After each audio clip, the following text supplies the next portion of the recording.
খাদ্যপ্রেমী মানুষদের কাছে প্রত্যেকটি খাবারই যেন তাদের কাছে স্বর্গসুখ, কি তাই তো? কথার সহমত হলে ভিডিওটি লাইক করুন এবং কমেন্ট বক্সে আপনার সহমতের বার্তা জানিয়ে ফেলুন।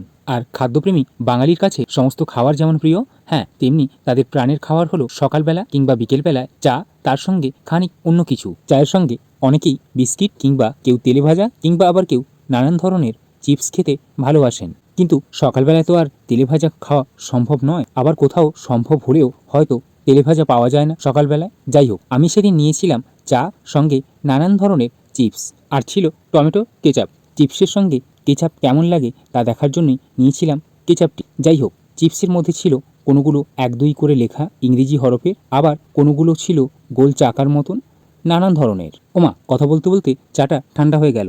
এক চুমুক প্রথমে দিতে শুরু করি, তারপর বাকি কথা হচ্ছে। আপনি যদি চা প্রেমী হয়ে থাকেন তাহলে কমেন্টে আই লাভ টি লিখে যেতে ভুলবেন না কিন্তু। আপনার বেশি লিকার চা পছন্দ নাকি দুধ চা তা অবশ্যই জানাতে পারেন। খানিকটা চায়ে চুমুক তো দিলাম, আসুন এবারে চিপসগুলো খেয়ে দেখি স্বাদে কেমন।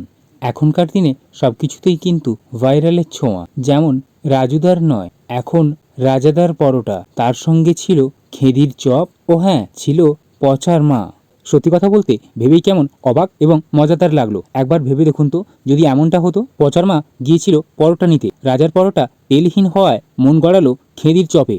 এমন রকমারি চিপসে শতভরি মজার আনন্দ, কি তাই তো? আচ্ছা, আপনার পছন্দের চিপস কোনটি তা কমেন্ট বক্সে অবশ্যই জানাতে পারেন। চটজলদি আপনার চিপস লাভার বন্ধুদের সঙ্গে এই ভিডিওটি শেয়ার করুন। আপনি ভিডিওটি কোথা থেকে দেখছেন তা জানাতে ভুলবেন না কিন্তু। আপনার এমন চা চিপস খেতে কেমন লাগে তা কমেন্ট বক্সে অবশ্যই জানাতে পারেন। এত চিপস খাওয়ার কারণে কোম্পানি থেকে এতগুলো টাকা উপহার দেওয়া হয়েছে। কিনেছি 5 টাকার চিপস আর পেয়েছি 20, আবার 100 টাকার নোট, ভাবা যায়?